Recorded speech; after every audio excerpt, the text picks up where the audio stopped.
কি হয়েছে মা, সকাল সকাল চিৎকার করছেন কেন? চিৎকার করেছি কি আর সাদে? এই দেখো বাজারটা কত বড় একটা মাছ এনেছে। এইটুকু একটা মাছ? কি বললে তুমি? না না মা, বলছিলাম এই দেখো 6 ইঞ্চি বড় একটা মাছ। এই দেখো 6 ইঞ্চি কত বড় একটা মাছ।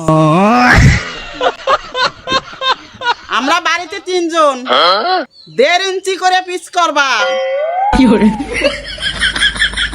শোনো, দুপুরে 1 ইঞ্চি আর রাত্রিরে 1/2 ইঞ্চি খালি হয়ে যাবে।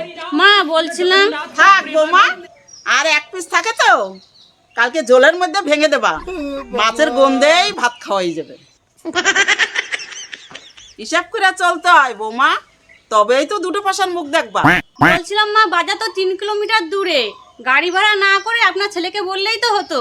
ও হো হো বৌমা, শাশুড়িকে বুদ্ধি শিখাচ্ছ? আমি ওই স্কুলের হেডমাস্টার ছিলাম।